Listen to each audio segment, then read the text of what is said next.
So this is how we do in the studio. You know, my man Todd on the phone cutting deals. We're talking right now to Reem from Man Up Management. Manages Nobody Famous, B. Smith, and Dasha. Many talented artists. You've seen them all working with me.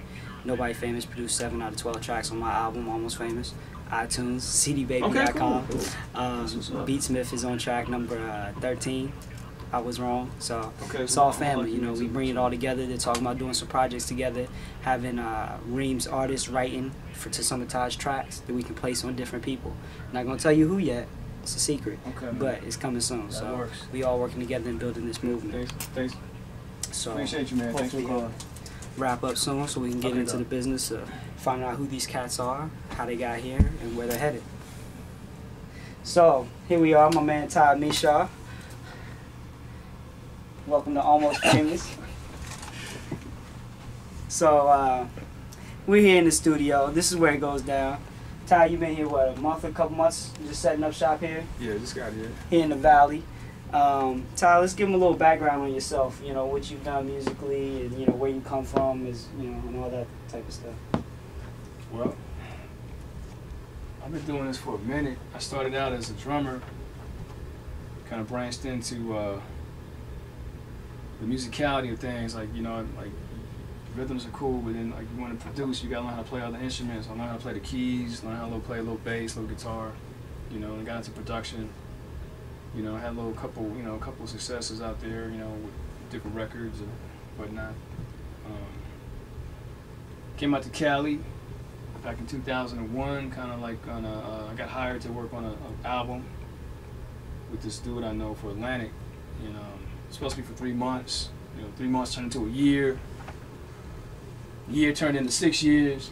You know what I mean? So, yeah, just I didn't have a solid plan coming out here. Kind of just whatever the energy, man, just kind of went with it, and just So here I am. 2008. Still here, still at it, still working.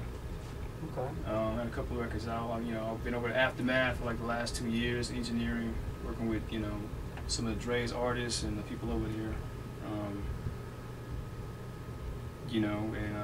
Shit, me and Ronnie hooked up. We have common interests. He's more on the film side of things. I'm more on the music. But we formed a company called Facilitator Music, and specifically for adding music to films.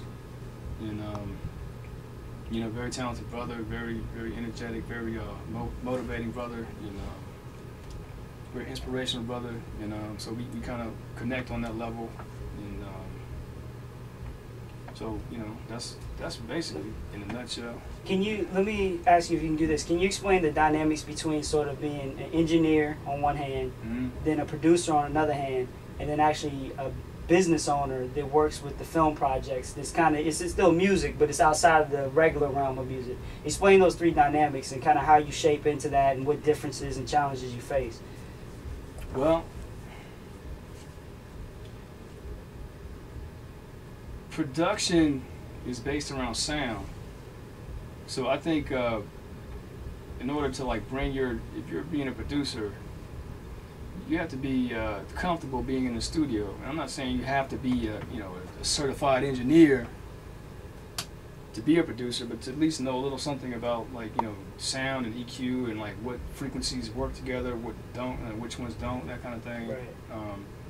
But it helps me a lot. I started out producing, and was always curious about the engineering aspect, because I'm kind of like a closet techno geek or whatever. It's like being in the studio, the consoles, that always fascinated me, but never really was hands-on with that till later on.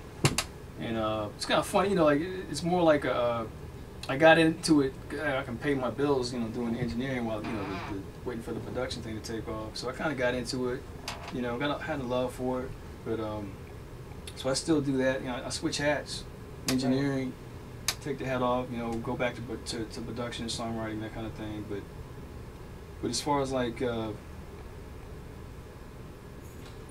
learning that part of it it will take your production game up to a whole another level, man. Because you're gonna listening to you think of a song as a circle.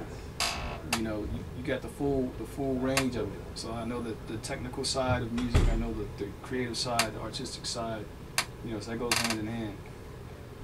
And of course, like, you know, back to what you're talking about with the business thing. You know, shit, it always is good, whatever field you're in. Right, you to know, be an owner. To be, you know, an entrepreneur, to understand how business works, how deals are made, you know, how deals are structured, that kind of thing. You know, that's always a good thing to know. So all of that stuff kind of works together, you know. And I'm not sitting here to say I know it all, but you know, I try to learn a little bit about those things. You know what I mean? And try to be educated, well versed in that sort of thing.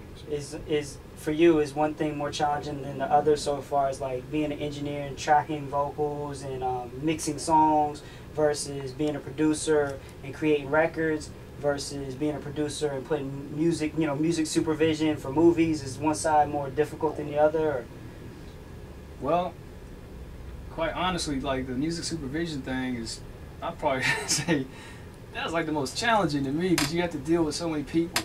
Right. And you know, not everybody's about their business. Not everybody's on point. Right. So you gotta like chase people down for contracts. You know, cats will disappear. They'll agree to the terms and later say they don't want to do it.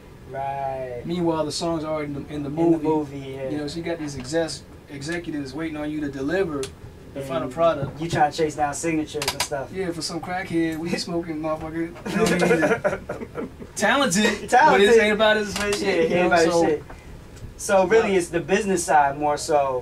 The production day, that's the fun side. Yeah, you know, so like, you know, you think this is hard work, and you probably it ain't for you. Right. You know what I mean? Right. So this is the fun part. This is the easy part. You know. Yo, tell them about the cat that was your peoples from ATL that just happened to sing on the hook on the song. Yeah. I mean, so a little story, because you know we all worked together. You know, we worked when I first moved out here in 2005.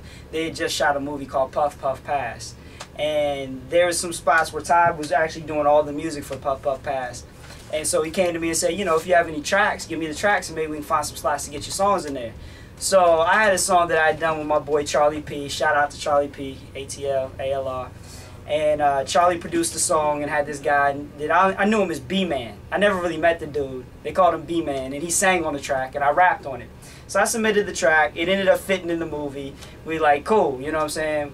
Put it in there, called the dude, was like trying to find the dude. He was like, nah, man, I don't know, you know, I'm not comfortable, da-da-da-da. And he was kind of a little sketchy for a while. But finally, we were like, yo, man, you about to be in a movie, man. This is Sony Pictures. So he signed off on it. So 6 months later, you know, long story short, he's in Blockbuster and picks up the movie and hears his song in the movie. And it just turns out he's over at Charlie's house in Decatur in 2004 and just singing on a hook. Didn't know me, didn't know anything about me, didn't know anything about Facilitator Films, Facilitator Music. But his song ends up in a movie and is distributed internationally. So it just goes to show, you know, you're doing your thing and you're in the studio and you're working, you never know where your product's going to end up.